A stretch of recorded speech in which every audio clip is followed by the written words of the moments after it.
Anda menyaksikan Breaking News Kompas TV, Saudara, bersama saya Yan Rahman. Korps Garda Revolusi Iran menggelar latihan militer besar-besaran selama 5 hari yang berfokus pada kesiapan tempur melawan skenario ancaman Amerika Serikat dan Israel.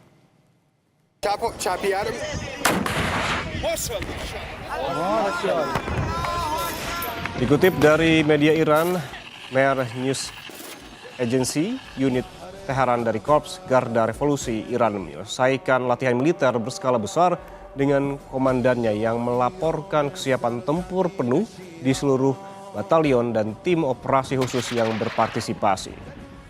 Latihan militer yang diberi nama Panglima Martir ini untuk menghormati mendiang pemimpin revolusi Islam Ayatollah Khamenei dilaksanakan selama 5 hari di berbagai wilayah operasional di sekitar Teheran.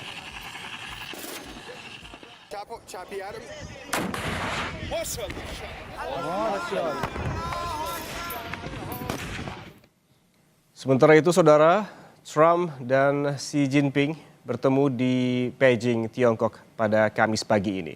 Pertemuan ini membahas sejumlah isu sensitif dari perdagangan hingga perang Iran. Presiden Tiongkok Xi Jinping menyambut Presiden Amerika Serikat Donald Trump di Balai Besar Rakyat di Beijing. Perundingan bilateral yang telah lama ditunggu-tunggu ini awalnya dijadwalkan April tetapi ditunda di tengah perang Iran. Pertemuan ini diperkirakan akan fokus pada perdagangan, logam tanah jarang, dan potensi kesepakatan pengadaan skala besar serta urusan global termasuk Iran.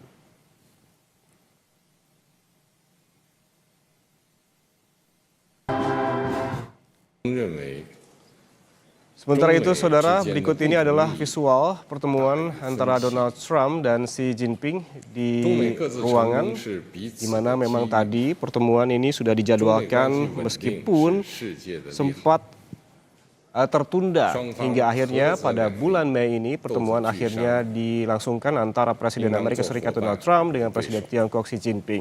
Sejumlah agenda akan dibicarakan pada pertemuan kali ini, termasuk terkait dengan perang dagang yang memang sebelumnya ramai diperbincangkan antara dua negara ini, dan juga terkait wilayah Taiwan kemungkinan juga akan dibahas dalam pertemuan ini, hingga perang antara Amerika Serikat dan Iran yang hingga saat ini belum mendapatkan titik temu terkait negosiasi dan mediasi antara kedua negara, meskipun sebelumnya sempat dilakukan mediasi oleh Pakistan terhadap dua negara antara Iran dan juga Amerika Serikat.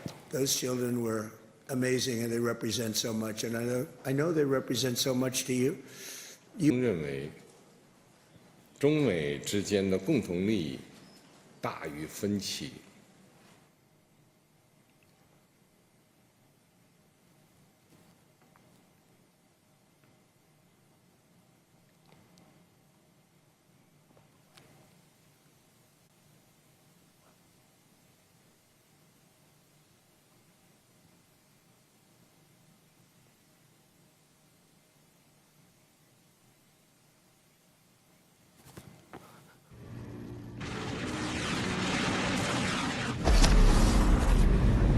Berkaitan dengan kunjungan Donald Trump ke Tiongkok, Iran tak sedikit pun khawatir. Juru bicara Kementerian Luar Negeri Iran, Ismail Baqai, menjelaskan Tiongkok sepenuhnya memahami bahwa perang Iran dipaksakan. Bukan hanya masalah yang berlalu atau insiden terisolasinya kapal-kapal di Selat Hormuz, sebaliknya ini adalah meningkatnya unilateralisme Amerika Serikat yang telah merusak norma-norma internasional. به درستی می‌داند که جنگ تحمیلی علیه جمهوری اسلامی ایران صرفاً یک موضوع مقطعی گذرا و یک حادثه نیست، بلکه بخشی از یک روند جهانی است در راستای تشدید یک جانبه گرایی از سوی آمریکا که هنجارهای بین‌المللی رو مورد آسیب قرار داده. Saudara, Presiden Amerika Serikat Donald Trump tiba di Beijing, Tiongkok untuk memulai lawatan yang dijadwalkan berlangsung hingga hari Jumat.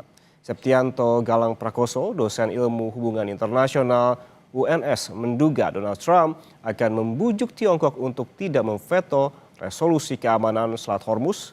Dan berikut analisisnya yang kami cuplik dari program Breaking News Kompas TV sebelumnya. Jadi apa yang kemudian dilakukan Trump dalam hal ini sebenarnya memang bersifat sangat dinamis ya. Kita melihat sebenarnya kunjungannya sudah direncanakan jauh-jauh hari. Mainly karena waktu itu masih perang dagang, tapi kemudian karena merencanakan invasi ke Iran, pada akhirnya memang gencatan senjata perang dagang gitu ya, di stop dulu. Dan pada akhirnya wacana atau agenda kunjungan ini sudah ditentukan, meskipun sempat diundur karena memang eskalasi perang waktu itu. Sekarang kejadian Trump mengunjungi Tiongkok. Yang pasti yang bisa kita lihat adalah adanya pergeseran penambahan isu, di mana sebelumnya US dan China pastinya akan membicarakan masalah perdagangan dalam hal ini perang dagang, rivalitas, mungkin juga keikutsertaan Amerika di berbagai rezim kerjasama perdagangan di dunia, yang sebelumnya ketika zaman Obama mereka sangat-sangat eager untuk masuk ya, jadi ada kebijakan private to Asia dan sebagainya. Tapi ketika era Trump, dari mulai periode pertama mereka bertolak belakang begitu, mereka keluar dari semua perjanjian perdagangan dan mungkin sekarang ingin membicarakan istilahnya kasarnya mungkin berbagai jatah atau kemudian berbagai proyeksi di mana Amerika dan Tiongkok bisa istilahnya menjaga rivalitas dengan lebih baik. Namun karena ada momentum perang ini, ya pastinya mereka akan membicarakan masalah Iran tentunya, dan Selat Hormuz akan menjadi bahasan utama, hampir bisa dipastikan demikian, karena memang 40% bahkan mungkin lebih dari kebutuhan energi China itu diimpor melalui Selat Hormuz.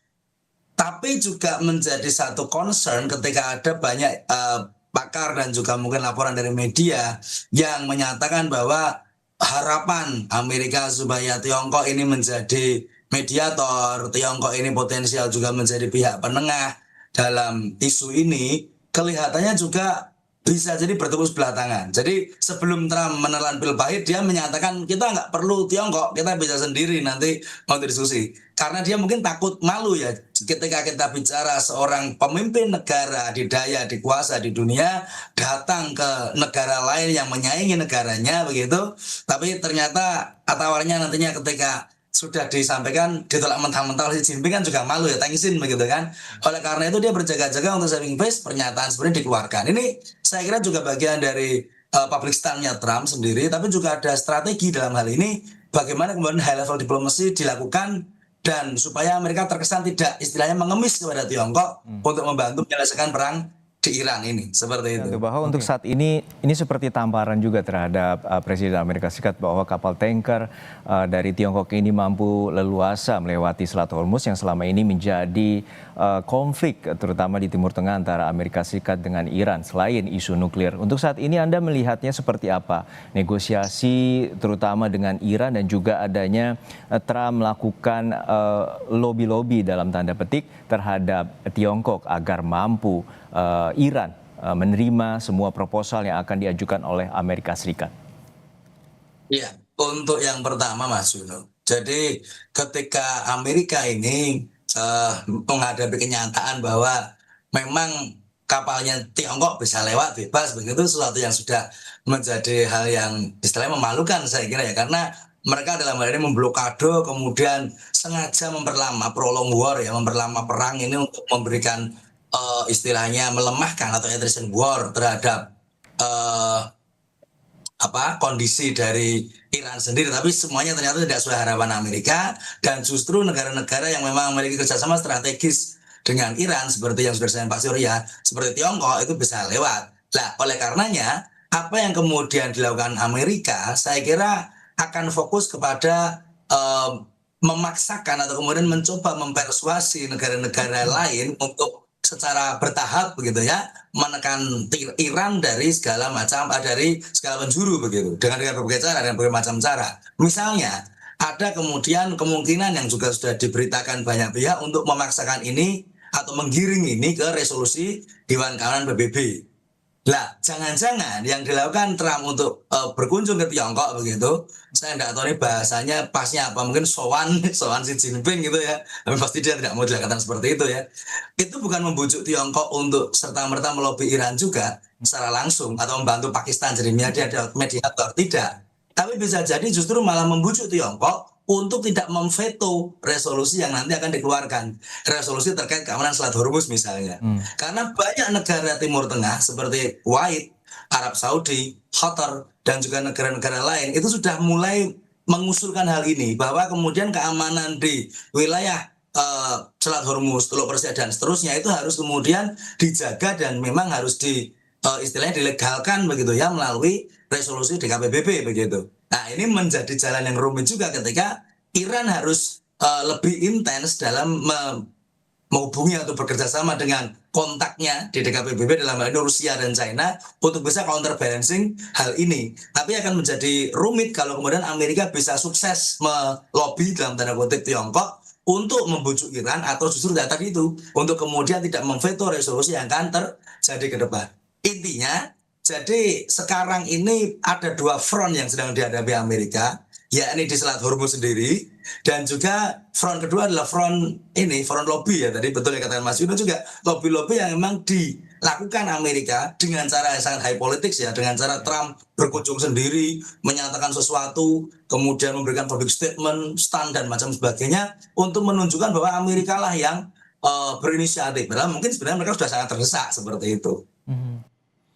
Saudara, perang Amerika Serikat versus Iran belum juga berakhir. Kedua pihak justru mengklaim memiliki kekuatan maksimal jika perang berlanjut. Yang terbaru, saudara, Presiden Amerika Serikat Donald Trump disebut-sebut menyiapkan operasi militer bertajuk Sledgehammer, menggantikan operasi Epic Fury.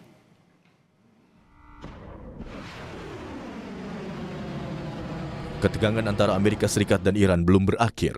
Saling serang masih berlanjut di tengah gencatan senjata. Yang terbaru, dikutip dari NBC News, Pentagon mempertimbangkan untuk mengganti nama perang Iran menjadi Sledgehammer jika gencatan senjata antara Iran dan Amerika Serikat gagal. Sebelumnya, pemerintah Amerika Serikat juga telah menyatakan jika operasi militer bertajuk Epic Fury di Iran telah berakhir. Keputusan ini telah disampaikan juga pada Kongres Amerika Serikat. I think you're linking it. The operation is over. Epic Fury, as the president notified Congress, we're done with that stage of it. Okay, we're now on to this project of freedom. As far as a negotiation is concerned, I think the president's been clear that part of the negotiation process has to be not just the enrichment, but what happens to this material that's buried deep somewhere that they still have access to if they ever wanted to dig it out. Economic engine.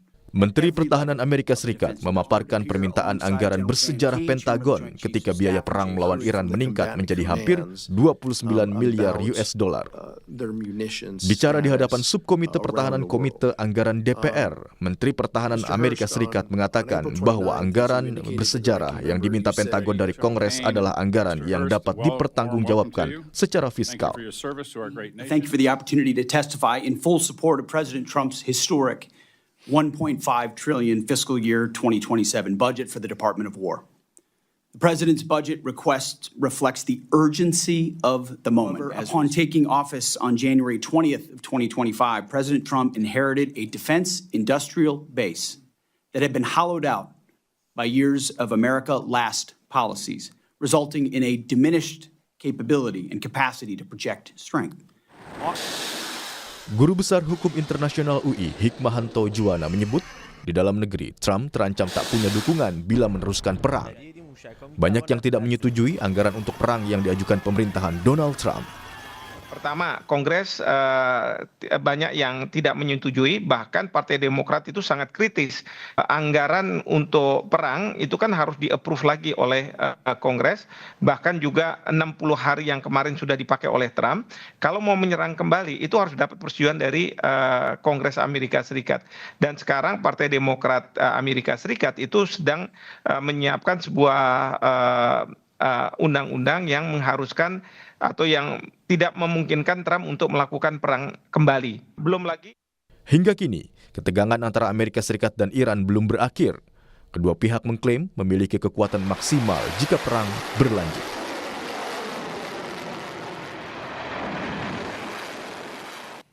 Saudara Presiden Amerika Serikat Donald Trump mempertimbangkan untuk meluncurkan operasi militer bertajuk Sledgehammer menggantikan Epic Fury yang sudah berakhir. Dosen kajian ketahanan nasional UI, Stanislaus Rianta, berpendapat Trump kini mengincar kemenangan dengan operasi yang lebih kuat karena Trump ditagih kemenangan oleh parlemen. Trump butuh dukungan parlemen agar tidak terjungkal di pemilu sela. Berikut analisisnya. Saya ingin tahu dulu apa yang dimaksud oleh Amerika Serikat dengan berakhirnya Epic Fury dan juga ditandainya dengan Sledgehammer ini. Ya, ini sebenarnya adalah problem internal Trump yang tidak mendapat kepercayaan dari Kongres dan masyarakat Amerika. Jadi Trump ingin segera mengakhiri perang dengan Iran ini, tetapi kesulitan untuk mencari exit strateginya. Sementara Iran itu bukan negara kecil yang mudah ditaklukkan, ini sudah 2 bulan lebih masih bertahan, maka Trump melakukan manuver-manuver atau membuat strategi baru yang lebih keras namanya dengan nama Sledgehammer itu menunjukkan bahwa ini adalah sesuatu yang keras, palu godam. Ya.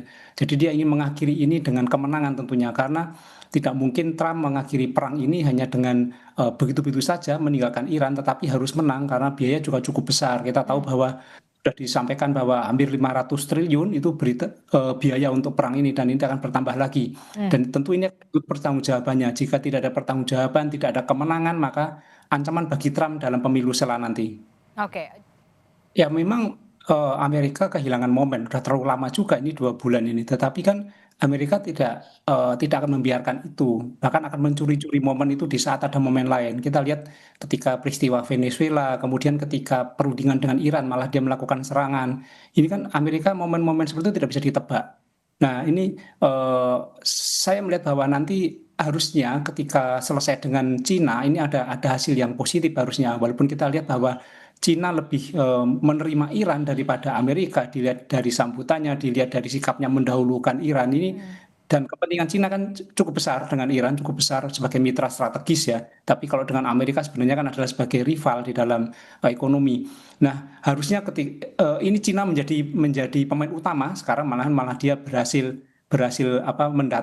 Iran mendatangi, kemudian Amerika mendatangi. Saya kira nanti jadi sangat penting ketika Cina memberikan masukan kepada Amerika atau Iran untuk segera meredakan perang ini. Memang momennya mungkin tidak tepat, tetapi Amerika biasa mencuri momen ini. Jadi apa yang akan terjadi nanti, saya kira ini Cina menjadi salah satu penentu apa yang menjadi sikap Trump. Stanis, oke. Bagaimana soal kesiapan Iran ketika Amerika Serikat sudah begitu tegas saat ini mengatakan dengan diksi operasi militer Epic Fury sudah diakhiri, kemudian diganti dengan Sledgehammer begitu ya. Bagaimana kesiapan Iran Anda melihat setelah Mojtaba Khamenei pulih? Bagaimana pula nantinya perang akan berlangsung ketika memang benar-benar akan dilakukan? Apakah akan lebih dahsyat dari sebelumnya? Ya, informasi yang saya dapatkan bahwa Iran sudah menyiapkan persenjataan, bahkan sekitar 30 pangkalan untuk meluncurkan peluru kendali juga sudah siap di sepanjang Selat Hormuz. Kemudian selain itu milisi-milisi juga siap, sudah ada pendaftaran milisi-milisi di sana. Jadi Iran kompak menjaga semangat untuk berperang melawan Amerika. Kemudian masyarakat juga sudah siap, persenjataan, bahkan CIA dalam laporannya yang beredar di media menyebutkan bahwa 70% alutsista Iran itu masih utuh sebenarnya dari dampak perang dua bulan ini. Ini menunjukkan bahwa daya tahan Iran cukup tinggi, baik. Nah, ini problemnya kan adalah Amerika akan berperang dengan tanpa dukungan penuh. Jadi ada tanpa dukungan penuh dari masyarakat. Ada yang menolak, ada yang mempertanyakan. Sementara Iran akan berperang dengan dukungan penuh dari masyarakat dan persenjataannya. Apalagi Iran akan menjadi tuan rumah. Dia akan menguasai medan, dia akan menyiapkan killing ground bagi Amerika. Ini cukup berbahaya jika perang ini benar-benar terjadi, karena ini bukan soal menang atau kalah, tapi ketika ini terjadi, pasti akan menjadi bencana-bencana yang mengerikan bagi kemanusiaan. Oke, dampaknya akan lebih dahsyat. Tapi kemudian yang menjadi pertanyaan saya selanjutnya yang tertarik begitu adalah soal polanya. Apa yang menjadi pembeda pola Epic Fury dan juga pola Sledgehammer yang paling krusial menurut Anda? Ya, ini pasti Amerika akan mengerahkan kekuatan lebih besar jika ini terjadi. Kalau kemarin mungkin dengan serangan-serangan dari udara, serangan-serangan dengan pendaratan pasukan, tetapi Iran juga akan lebih besar. Makanya ketika ini terjadi pasti akan lebih besar dari perang Epic Fury kemarin. Kita lihat perang kemarin itu kayak perang-perangan sebenarnya, tidak total, masih masih banyak dominan diplomasinya, tapi ketika tahap kedua ini terjadi, pasti akan lebih banyak perangnya. Dan Iran itu belum mengeluarkan semua jenis senjatanya. Saya yakin Iran mempunyai senjata-senjata besar yang disimpan untuk menghadapi ini. Jadi ketika ini terjadi, maka Iran akan total, Amerika juga akan total, perang habis-habisan. Dan ini dampaknya bukan pada mereka berdua, tapi tentu pada kawasan, pada kita yang sangat berbahaya bagi kita. Oke, Anda menerangkan pola serangannya adalah lebih dahsyat dari segi jumlah begitu ya, kuantitas begitu. Tapi kemudian adakah spesifik khusus dalam sledgehammer ini? Apakah langsung menitik beratkan serangan-serangan ke inti-inti wilayah-wilayah Iran, dalam hal ini adalah fasilitas penting yang major di Iran?